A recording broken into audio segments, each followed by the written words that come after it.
네, 반갑습니다. 네. 근데 이제 시국이 많이 어수선하죠. 전국이 불안하다라고 이렇게 표현할 수도 있겠습니다. 그런데 한편으로 생각을 또 해보면 과연 우리 역사 가운데 시국이 어수선하지 않았을 때가 있었나라는 생각이 또 듭니다. 대한민국이 건국되기 전 또 조선 시대만 해도 아니요, 조선 시대보다 훨씬 그 예전부터 이 흔히 말하는 당쟁은 있어 왔습니다. 어제 오늘 일이 아니었죠. 이거는 이제 우리 민족만 그랬던 건 아니고 민족과 인종을 뛰어넘어서 시대를 불문하고 어느 인간이 살아가는 모든 사회, 어느 사회에서나 일어났던 일입니다.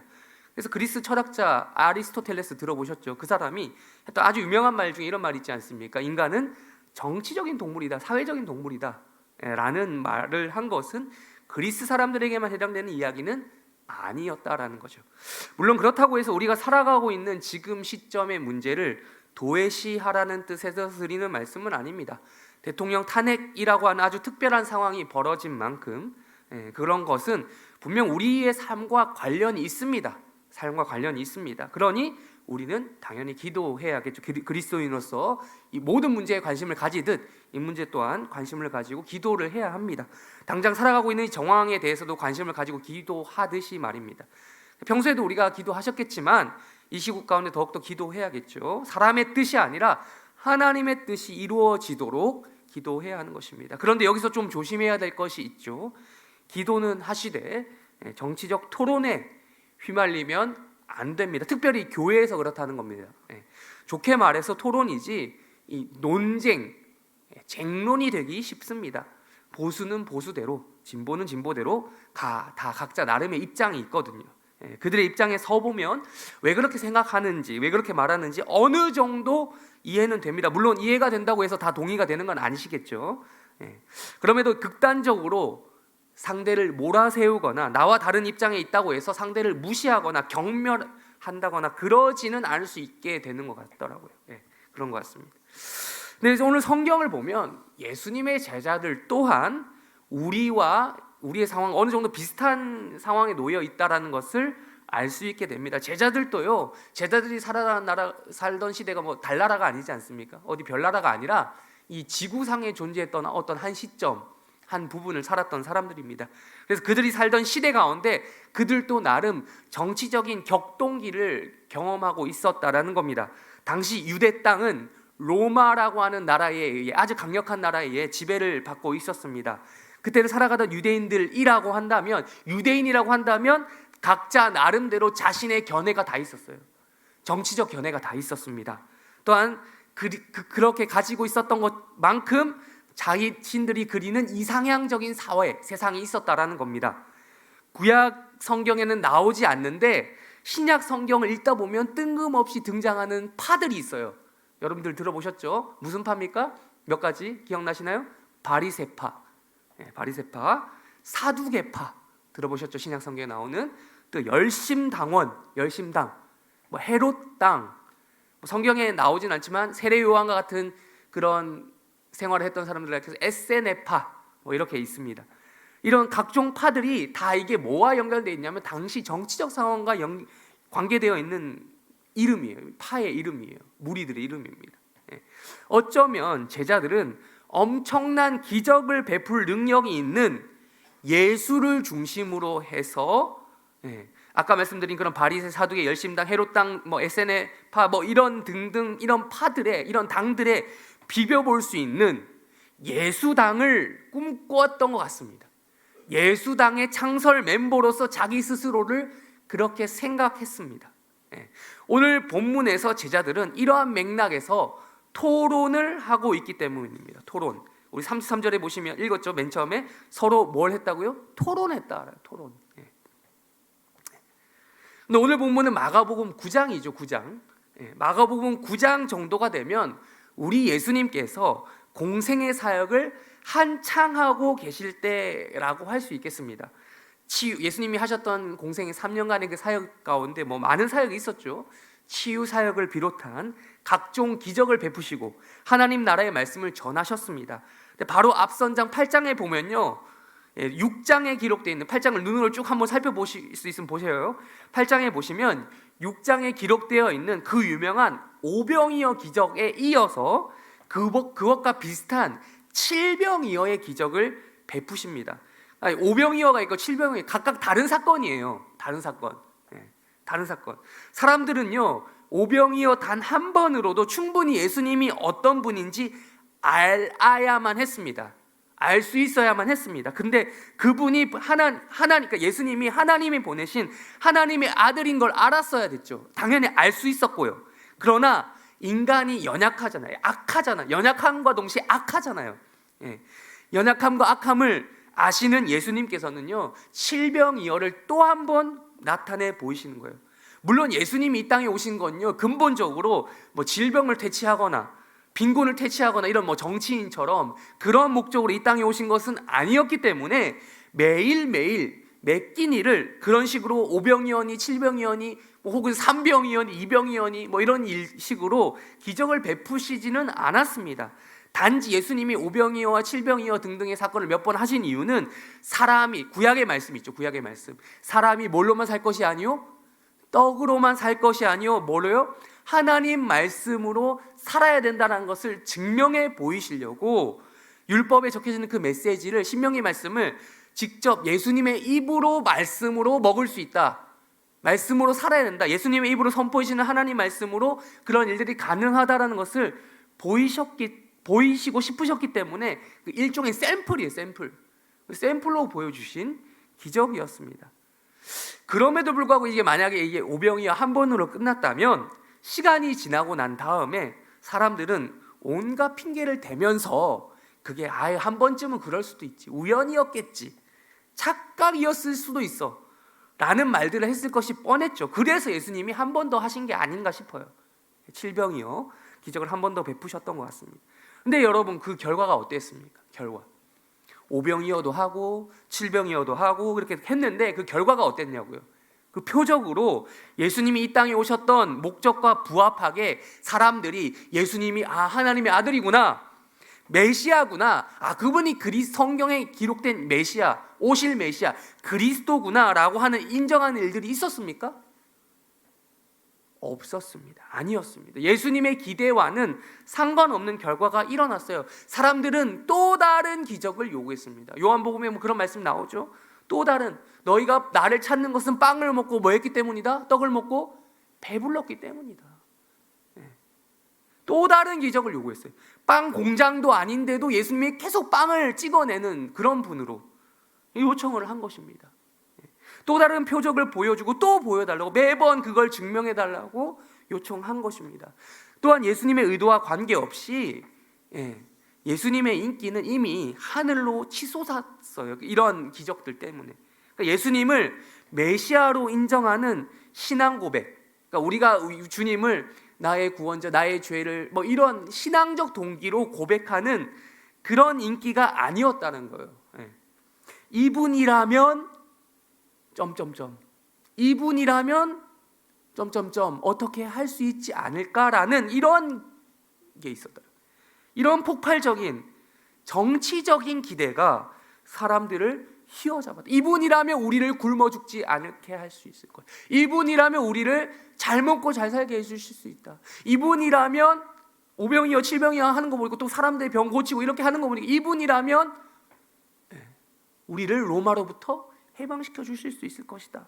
이러한 정치적인 기대가 사람들을 휘어잡았다. 사람들의 입장에서 이분은 아주 훌륭한 정치적 리더, 지도자였던 것입니다.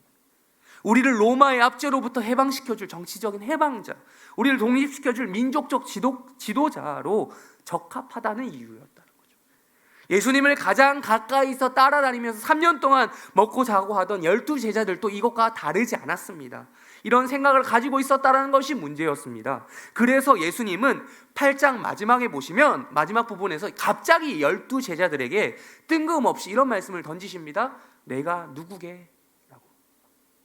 내가 누구게? 그때 베드로가 이렇게 대답합니다. 우리가 잘 아는 그 대답 있잖아요. 베드로의 그 신앙 고백. 주는 그리스도시요. 근데 여러분, 이 고백은요, 당시 기준으로 아주 혁명적인 대답입니다. 혁명적인. 말 그대로 목숨 걸고 하는 고백입니다. 제자들을 중심으로 다들 어느 정도는 그렇게 생각을 하고 있었습니다만 아무도 대놓고 그 말을 못하고 있었거든요. 왜요? 혹시나 만에 하나 아니면 어떻게 돼요? 아니면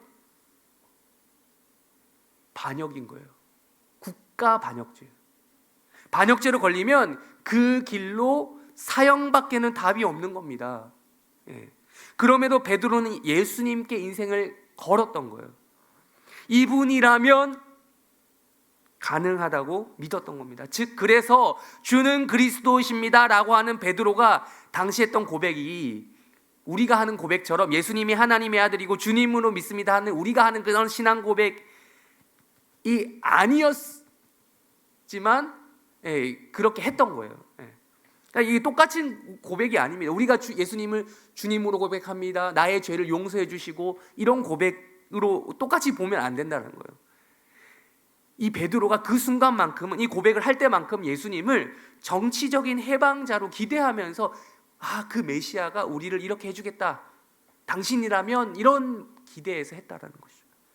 물론 예수님께서 이때 당시 이 베드로의 고백을 당장에 너 아니야 잘못됐어 틀렸어 라고 하지는 않으셨습니다. 왜냐하면 예수님께서는 제자들이 생각했던 정치적 해방자로서의 그리스도가 아니라 구약 성경이 예고했던 진짜 그리스도이셨기 때문에 그리스도라고 하는 말 자체는 틀리지 않았다라는 거예요. 네가 지금 그것을 그 뜻이 무슨 말인지 모르고 너 나름대로 그리스도라고 나에게 고백하고 있지만 그게 아니라 진짜 그리스도가 뭔지 나중에는 알게 될 것이다 라고 하는 그런 기대로 이걸 받아들이신 거예요.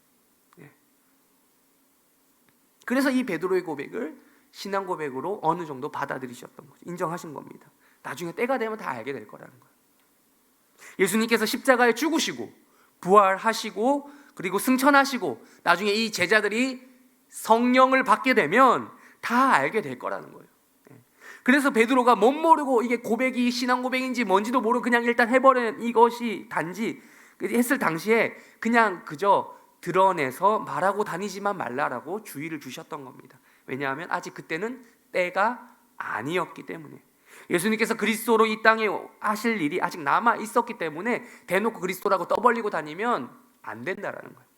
결국 이 임무는 예수님의 임무는 어디서 완성이 됩니까? 어디서 완성이 됩니까? 고난을 받되 어디까지 받으십니까? 십자가에 못 박히셔서 죽을 때까지 고난을 받으셔야만 한다라는 것입니다. 이 말씀을 예수님이 이미 하시기 시작했습니다. 마가복음 9장 앞에 몇 장 전부터 안 하시다가 처음에는 기적만 베푸시다가 어느 정도 시점이 되면 예수님이 이런 말씀을 제자들에게 중심으로 하십니다. 근데 제자들 생각이 어땠을까요? 뭐야? 그게 그리스도가 맞아? 인정 못했을 거예요. 못했다라는 거예요. 그게 무슨 그리스도야? 아니 그리스도가 죽으면 되냐고. 죽으면 이 혁명을 이 예수당 혁명을 완수할 수가 없는데 어떻게 그게 그리스도라고 부를 수 있다는 말이야. 말이 안 되잖아 라는 것이 제자들의 생각이었다는 거예요. 제자들은 예수님으로부터 고난과 죽음에 대한 예고를 듣고도 이미 들었거든요. 듣고도 죽을 거다 얘기했는데도 깨닫지 못했습니다. 아니요. 깨달았다 하더라도 깨닫고 싶지 않았을 겁니다. 예수님께 모든 것을 지금 걸고 쫓아다니고 있는데 내 인생 거기 걸고 있는데 나의 명운이 거기 달려 있는데 지도자가 죽어버린다고요? 그 결과 기대하고 싶었겠습니까? 기대하지 않았던 시나리오였어요. 그래서 애써라도 부정하고 싶었던 것이에요. 오늘 본문의 시점이 바로 그 즈음에 일어난 일이었다는 겁니다. 오늘 본문 33절에서는 예수님께서 어디에 계셨다라고 기록하고 있습니까? 가버나움에 계셨다라고 기록하고 있습니다. 우리 33절 다시 한번 읽어보겠습니다. 33절 읽겠습니다. 시작.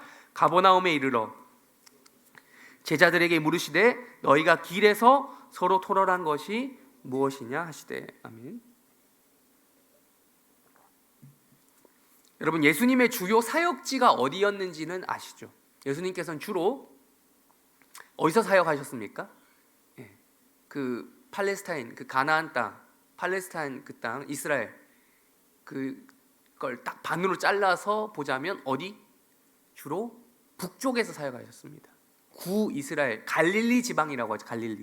갈릴리 호수를 중심으로 쭉 둘러싸고 있는 그 지역을 가리켜서 갈릴리 지방. 그러니까 예수님께서 십자가에 달리실 때 즈음에는 이제 성전 예루살렘 남쪽으로 내려가십니다. 그때는 이제 마지막쯤에 내려가시고 뭐 특별할 때 이제 뭐 성전에 들리시기 위해서 왔다 갔다 하신 적은 있지만 주로 어디서 사역하셨냐면 북쪽 지방 갈릴리 호수를 중심으로 하는 갈릴리 지방에서 사역을 하셨습니다. 이 가버나움은 갈릴리 호수를 중심으로 둘러싸고 있었던 여러 도시 중에 하나였는데 예수님은 고향인 나사렛에서는 오히려 환영을 받지 못했고 주로 가버나움에서 사역을 거기서 머무시면서 사역을 하셨습니다. 근거지였어요. 예수님의 근거지. 예수님이 만나셨던 베드로, 안드레 그 제자들 있잖아요. 그 어부들 그들을 만난 곳도 바로 여기였습니다. 가버나움. 예수님께서는 이제 고향보다 더 고향 같은 곳이 가버나움이었는데 예수님께서 지금 가버나움에 이르러 집에 계셨다. 그러니까 지금 말 그대로 집에 머물고 계셨던 거죠. 잠시 사역을 멈추시고 정비하면서 쉬고 계셨을 때 어떤 일어난 일입니다. 그때 예수님이 제자들에게 뭔가 물어보시는 거죠.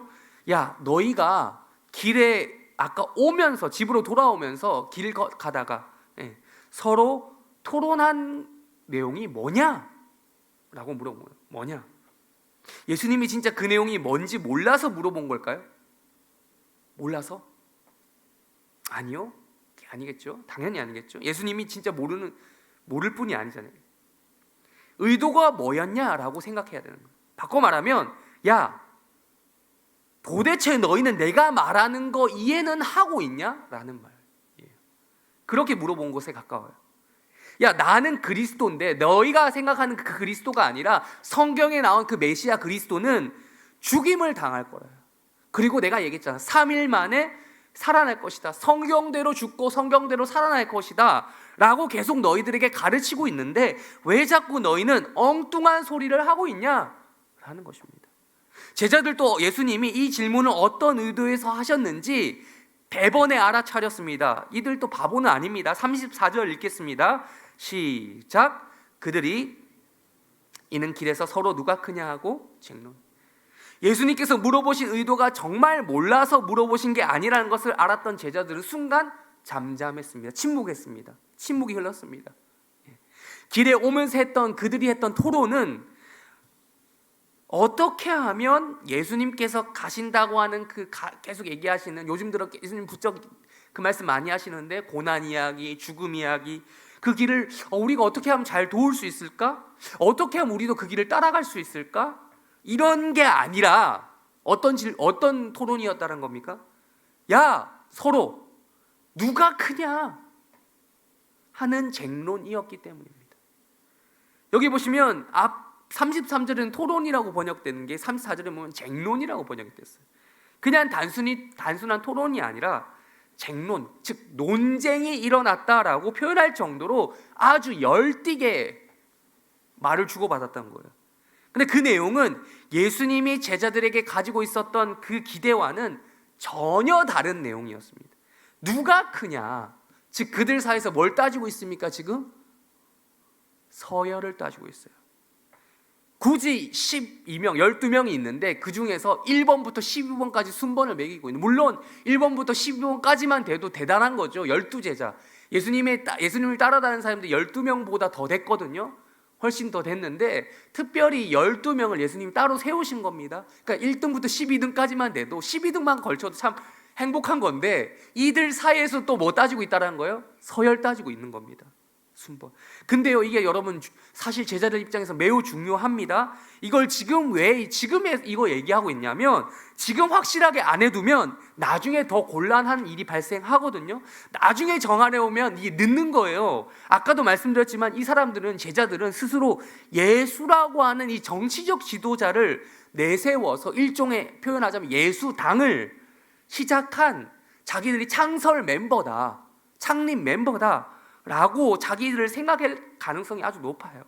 그러니까 당시 존재하던 바리새파, 사두개파, 열심당, 지금 예수님이 바리새인들하고 싸워서 말싸움에서 논쟁에서도 이기고 다 이기고 뭐 이렇게 하니까 그러니까 바리새파, 사두개파, 열심당, 헤롯당, 에세네파 등 여러 그들과 함께 어깨를 나란히 하다가 이제 예수당이 이제 좀 뜨면 대권에 도전해 볼 만하다고 생각을 했기 때문에 지금 예수 중심으로 정권을 잡기 전에 이제 곧 잡을 것 같으니까 우리는 그 다음에 어떻게 해야 되지? 라는 걸 미리 이야기하고 있는 거예요.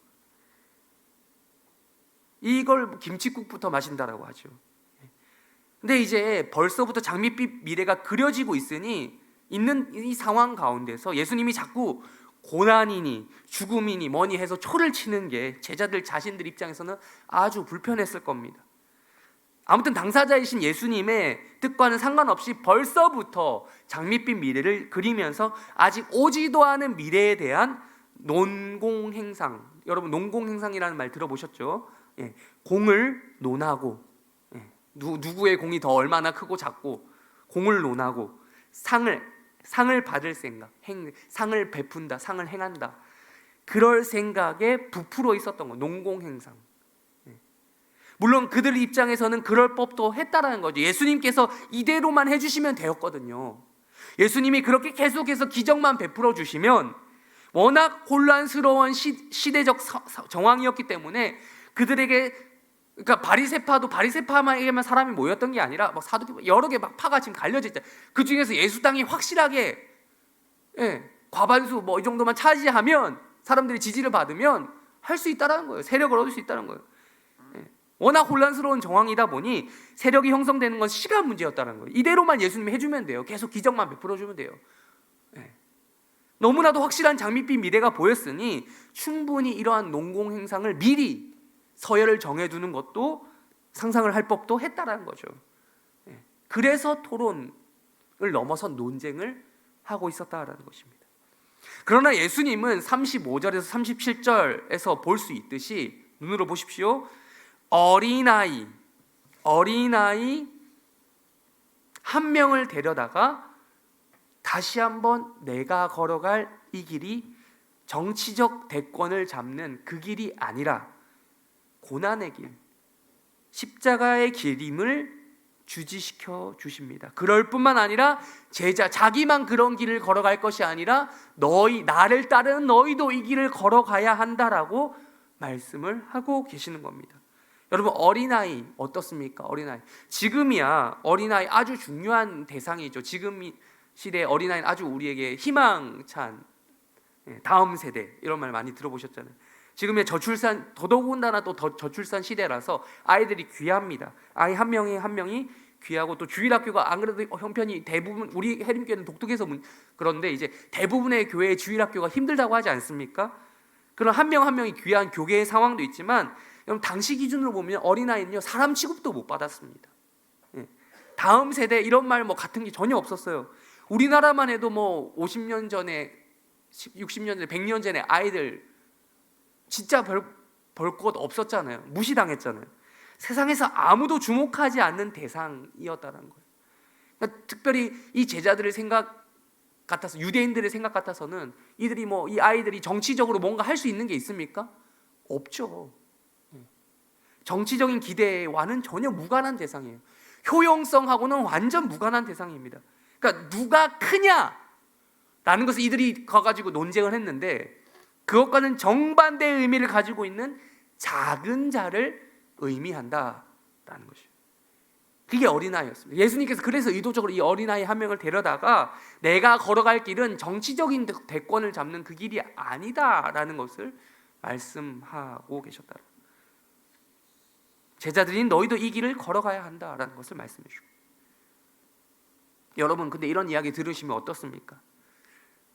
이런 말씀 들으면 살아갈 힘을 얻으십니까? 그래 이런 거. 아니요, 힘이 빠집니다. 이 말씀을 읽고 묵상했던 저부터 힘이 빠집니다. 축 늘어져요. 이게 기독교인가? 이렇게 살아야 되는가? 제자들은 더 심하지 않았을까요? 이 말씀 들었을 때 그런 기분 심하지 않았겠습니까? 손자병법에 이런 말이 있어요. 비리부동, 안일비. 뭐가 아닙니까? 이득이 되지 않는, 이익이 없으면, 아니면 부동, 움직이지 말라. 물론 군사들을 쓸 때를 얘기하지만 우리가 이제 우리의 행동, 우리의 일거수일투족하고도 상관이 있습니다. 여러분, 당연한 말이죠. 지극히 우리 본성에 부합하는 말입니다. 우리는 말 한마디를 하더라도, 행동 거지 하나를 하더라도, 움직임 하나를 하더라도 우리의 이익에 부합하는 방식으로 합니다. 그게 당연한 거예요. 왜죠? 그게 맞으니까, 그게 이익이 있다고 판단해서 그렇게 하는, 인간의 본성이 그렇다니까요. 그러니까 예수님께서 제자들에게 계속해서 고난 이야기하고 죽음 이야기하고 하셔도 말씀을 이들이 깨닫지 못했다라고 기록이 되어 있지만, 깨달았어도 깨닫고 싶어 하지 않았다라고 제가 아까 말씀드렸습니다.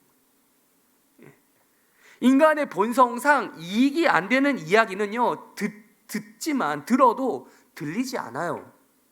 인간은 듣고 싶은 것만 듣는다고 하잖아요. 우리도 제자들과 다르겠습니까? 다를 바 없습니다. 당장에 내가 세울 공이 중요하고 내가 받을 상이 중요합니다. 논공행상 우리도 하잖아요. 뭐 공신들만 하는 게 아니라 역사에 나온 제자들도 할 것 같으면 예수를 지도자로 해서 일명 예수당을 딱 내세워서 집권한 다음에 그 이스라엘 나라를 다시 세울 개국 공신 명단에, 그것도 1등 명단에 1번부터 12번 사이, 그것도 1번에 맨 위에 내 이름이 들어가야 기쁘고 즐겁다라는 것이에요. 근데 여러분, 이 지점에서 우리가 오해하면 안 되는 것이 있어요. 예수님께서는요, 이 인간의 심리 있죠, 첫 번째 되고자 하는 심리 그 자체를 부정하시지 않습니다. 분명 35절에서 뭐라고 말씀하고 계시죠? 우리 35절 한번 읽어보겠습니다. 35절 시작. 예수께서 앉으사 불러 이르시되 누구든지, 자, 누가 뭐가, 잠깐 멈추고요. 뭐가 되고자 하면요, 첫째가 되고자 하면. 너희는 첫째가 돼서는 안 돼라고 말씀하셨습니까? 아니에요. 첫째가 되고자 하면, 첫째가 돼서는 안 된다라고 하시지 않으셨다니까요. 되고자 하면 먼저 뭐부터 하라는 겁니까? 모든 사람의 뭐요? 끝이 되라. 그리고 모든 사람의, 똑같은 말이죠. 끝이 되면 또 뭐 하라는 말은, 모든 사람을, 무사람을 섬기는 자, 즉 종이 되라고 하셨습니다. 근데 여러분 알 것입니다. 이게 말이 쉽죠? 진짜 할 수 있는 겁니까? 어렵죠. 우리의 본성은요, 첫째가 되고자 하면 끝이 되라가 아니라 첫째가 되고자 하면 첫째가 되라예요. 그게 우리의 본성에 부합하다는 거예요. 모든 사람을 섬기는 자라고 번역이 됐잖아요. 지금 무사람 섬기는 자, 섬기는 자라고 번역한 건 아주 고상하게 번역한 겁니다. 직역하면요, 종이 되라, 하인이 되라, 노예가 되라 라는 말이에요. 지금 시대에는 종, 하인, 노예 개념을 좀 약간 애매합니다. 왜냐하면 물론 이제 종처럼 사는 사람이 있을 수 있어요. 우리 주변에 뭐 어떤 직장에 다니시는 분이나 뭐 어떤 누구의 밑에서 일하시는 분, 나는 종처럼 일해, 하인처럼 일해, 노예처럼 일해 라고 처럼 사는 사람이 있을 수 있지만, 그러나 공식적으로 대한민국에서는 종과 하인과 노예와 같은 신분은 없습니다. 그래서 우리는 이 정도까지 이해할 수 없습니다. 근데 신분제 사회를 살아가던 제자들 입장에서요, 종이 되어라라는 말은요, 농담으로라도 하기 힘든 말이었어요. 제자들이 어부긴 했지만, 베드로나 뭐 안드레 같은 어부긴 했지만 그렇다고 종은 아니었거든요. 나름 자영업자였습니다. 그러나 예수님께서는 말처럼 쉽지 않은 이 하나님 나라의 비밀을 말씀하고 계시는 거예요. 첫째가 되라가 안 된, 그 말, 첫째가 되고 싶은 마음을 부정하는 것이 아니라 첫째가 될 수 있는데 되고 싶으면 뭐부터 하라는 겁니까? 종이 되라는 거예요. 노예가 되라는 거예요. 여러분, 재미있는 건요, 이 종, 하인이라고 번역된 단어가 원어로 읽으면 디아코노스, 이게 영어로 하면 뭔지 아십니까? 디콘. 다르게 번역됩니다. 교회에서 사용하는 단어예요. 직분입니다. 집사로 번역이 됩니다. 첫째가 되고 싶으면 먼저 집사가 되라, 이런 식으로도 이해가 될 수 있다는 거예요. 첫째가 되고 싶으면 교회를 섬기는 집사가 되라 라는 식으로도 어떻게 보면 이해가 가능한 거예요. 집사의 직분이 원래 그러라고 세워진 거니까요. 그러니까 예수님께서는 이익이 없으면 움직이지 않는 이 비리부동한 인간의 본성을 잘 아시고 있었기 때문에 첫째 되는 것을 부정한 적이 없으셨습니다. 오히려 첫째 되기를 바라고 무언가를 하라고 하시는 겁니다. 아무것도 하지 말라는 게 아니라. 상 받기를 싫어하시는 분 이 중에 계십니까? 세상에 없어요. 그냥 저냥 너도 받을 수 있고 나도 받을 수 있는 상은 뭐 좀 가치가 떨어진 상은 안 받고 싶죠. 그런 상 말고 하나님 나라에서 받는 상을 싫다고 하는 사람은 없을 겁니다. 여러분 보니까 이번 연말에도 또 하잖아요. 연말 시상식에 단골로 초대받는 연예인들도 또 받는다고 싫어하는 사람이 없더라고요. 감사하게 받더라고요. 세상의 영광도 그러한데 하나님이 주시는 상이면 더욱이 놓칠 사람 없죠. 그리고 놓쳐서도 안 되죠. 그 명단에, 그 이름 목록에 다른 사람의 이름이 아닌 누구 이름이 있어야 돼요? 내 이름이 있어야 되잖아요. 그 목록에 내 이름이 있으려면, 명단 내 이름이 있으려면 반드시 섬기는 자리에 있어야 된다라는 겁니다. 상을 받아야 하기 때문에. 첫째가 되고자 하면 먼저 섬기는 자, 즉 직분의 자리에 있어 봐야 한다는 겁니다.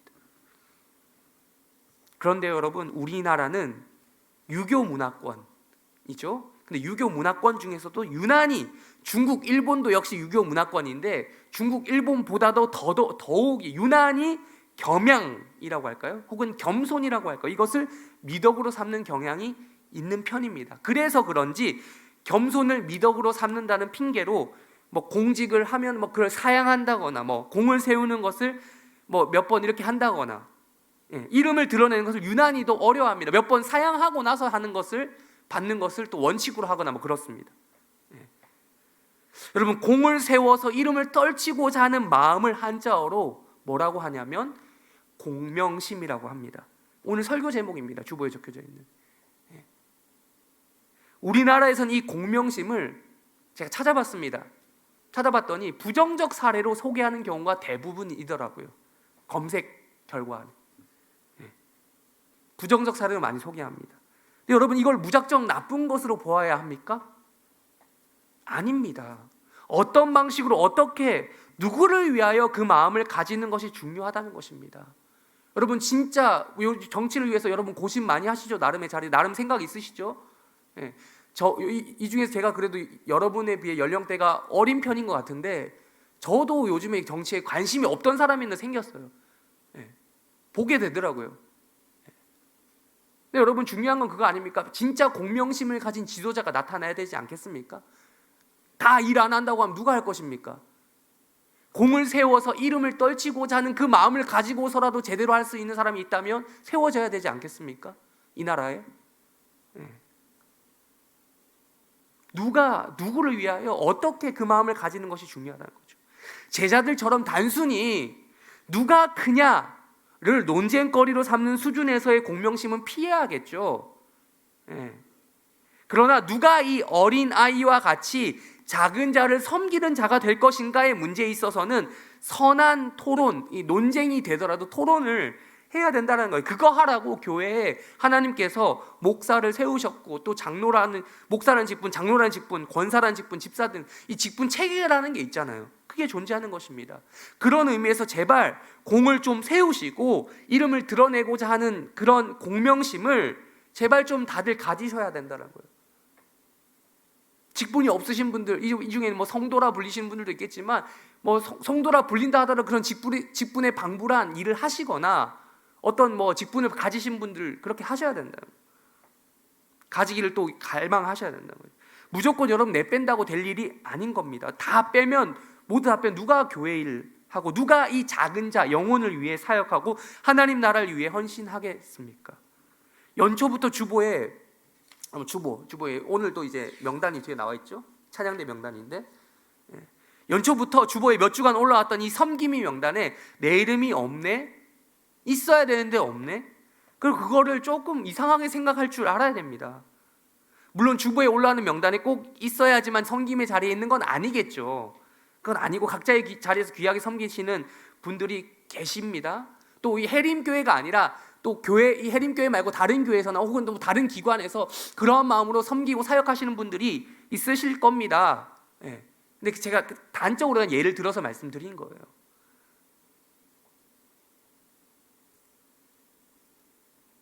뭐 혹자는 이렇게 말씀하시는 분도 계시죠. 부담스럽습니다. 그래도 내 이름을 올리지 마세요.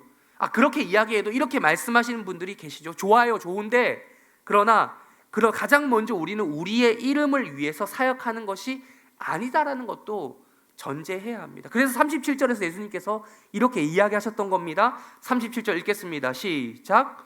누구든지 내 이름으로 이런 어린아이 하나를 영접하면 곧 나를, 여기까지요. 누구든지 누구의 이름으로요? 예수의 이름으로. 우리는 공명심을 가져야 합니다. 공을 세우고 이름을 떨치고 싶어야 합니다. 누구의 이름으로요? 예수의 이름으로. 물론 우리의 이름, 각자의 이름도 분명히 올라갈 거겠지만 먼저 누구의 이름으로요? 예수의 이름으로 영접해야 되는 겁니다. 예수의 이름으로 섬기는 자의 자리를 감당해야 합니다. 39절도 우리 읽겠습니다. 39절 읽겠습니다. 시작. 예수께서 이르시되 금하지 말라. 내 이름을 의탁하여 능한 일을 행하고 즉시로 나를 비방할 자가 없으니. 누구의 이름으로요? 예수의 이름으로 의탁하라는 것. 우리에게는 공명심이 필요하다. 공을 세우고 이름을 떨치고자 하는 마음이 필요합니다. 가장 먼저 공을 세워서 이 공을 누구의 이름으로요? 예수의 이름으로. 예수의 이름을 떨치고자 해요. 우리는 당시 제자들이 생각했던 의미에서의 예수당원이 아니라 이러한 의미에서 예수당원이 되어야 합니다. 오늘 본문을 통해 예수님께서는 예수당원의 임무를 이미 주신 것을 확인할 수 있습니다. 예수의 이름을 의탁해서 예수의 이름으로 다른 일을 영접하시기를 주님의 이름으로 축원합니다. 예수의 이름으로 다른 일을 섬기시는 자들이 되시기를 주님의 이름으로 축원합니다. 직분자들 같은 경우는 더더욱 권면합니다. 예수의 이름으로 직분을 감당하시기를 주님의 이름으로 축원합니다. 논공 행상은 그 다음에 해도 충분합니다. 그렇게 자기 자리에서 그 일을 감당하면서 첫째가 되고자 하는 자에게 반드시 주님께서 상을 베풀어 주실 것입니다. 설교를 마무리합니다. 첫 번째, 나에게 예수가 누구인지 생각해 봅시다. 당시 유대인들과 같이, 제자들과 같이 정치적 해방자, 지도자 정도로 생각하고 있는 것은 아니십니까? 정치를 위해 기도하십시다. 하시되 특정 정당을 지지도 하시되 특정 정당에 지나치게 희망을 걸지 맙시다. 그 자체가 곧 하나님 나라, 우리가 말하는 예수당은 아니기 때문입니다. 말로는 그리스도라 예수당이다 고백하면서도 당장 내 삶에서 받을 수 있는 도움인 질병 퇴치나 빈곤 퇴치 정도의 도움을 받을 수 있는 정도로 인식하고 살고 있는지는 것은 아닌지 돌아봅시다. 예수님은 그 정도 수준의 문제만을 해결하기 위해서 굳이 수고스럽게 인간의 몸을 입고 이 땅에 오실 필요는 없으셨던 분이에요. 이 세상 그 어느 누구도 할 수 없기 때문에 이 땅에 오신 거죠. 이 땅에 그 어느 누구도 할 수 없는 사역인 하나님 앞에서 그분만이 할 수 있는 절대절명의 사역인 인간의 죄를 해결하시기 위해, 우리가 지은 죄를 없애시기 위해 이 땅에 오신 대속의 사역을 감당하시기 위해 이 땅에 오신 분이셨습니다. 인류의 가장 근본적인 문제인 이 죄를 해결하러 오신 예수를 그리스도로 믿는 자들인 여러분들이 되시기를 주님의 이름으로 축원합니다. 둘째, 김칫국부터 마시면 안 됩니다. 물론 힘이 빠진다고 말씀드렸습니다. 계속해서 십자가의 길, 고난의 길 이야기 들으면 힘이 안 생깁니다. 그러나 어쩌겠습니까? 예수님이 그 길을 가셨다고 하지 않습니까? 또 우리에게도 그 길을 요구하시지 않습니까? 그 길로 초청하지 않습니까? 먼저 뭐가 되라고 하셨습니까? 종이 되라고 하셨습니다. 먼저 섬기라고 하셨습니다. 먼저 끄트머리가 되라고 하셨습니다. 그 뒤에서야 논공행상할 수 있다고 말씀하지 않았습니까? 누가 큰지는 나중에 보면 안다고 하셨습니다. 우리도 또한 그 길을, 그 섬김의 길을 따라가시는 복된 해림교회 성도들 되시길 주님의 이름으로 축원합니다. 세 번째, 공명심을 가지시기를 바랍니다. 제발 가지자고 말씀드렸습니다. 공을 세워서 이름을 떨치고자 하는 마음을 가지시길 바랍니다. 그런 정치적 지도자가, 우리도 그러겠지만 그런 정치적 지도자가 이 나라 가운데 나오기를 기도해 주시기를 간곡히 부탁드립니다. 공명심을 가지고 공을 세워서 이름을 떨치더라도 그게 뭐 혹여나 하나님과 상관없이 하나님의 영광을 위해서 하는 사람이 제일 좋겠지만, 예수의 이름을 위해서 하는 사람이 제일 좋겠지만, 그게 아니더라도 제발 그렇게 해서라도 정말 바른 정치할 수 있는 사람이라면 나올 수 있도록, 공을 세워서라도 자기 이름을 드러내고자 하는 사람이라도 나오기를 기도합시다. 그리고 또 우리 또한 그런 것을 위해 기도합시다. 공을 세워서 이름을, 공명심을 세우고자 하는 마음이 우리 가운데 있어야 된다는 거예요. 겸손하되 겸양을 떨지는 말자는 거죠. 섬기는 자리로 나아가고자 하는 그런 거룩한 열망을 여러분들이 살게 되시는 삶의 터전에서 가정 가운데, 교회 가운데, 직장 가운데, 세상 가운데, 삶의 터전 가운데 일어나시기를 주님의 이름으로 축원합니다. 그러한 거룩한 열망과 야망이 여러분 가운데 있어야 돼요. 그 이름에 내 이름이 있기를 소원해야 된다는 거예요. 그 명단에 내 이름이 있어야 된다는 거예요. 그 상 받을 명단에, 그 섬김의 명단에. 첫째가 되고자 하는 마음, 공명심을 가지시는 해림교회 성도들 되시기를 주님의 이름으로 축원합니다. 마지막으로 곧 있을 항존직 선거를 위해 기도합시다. 우리 아까 광고 드렸죠? 항존직 선거합니다. 자원에서 신청하실 분들은 신청하시고요. 또 이미 항존직으로 섬기시고 계신 분들은 임직식 때 다짐했던 그 마음이 있으실 겁니다.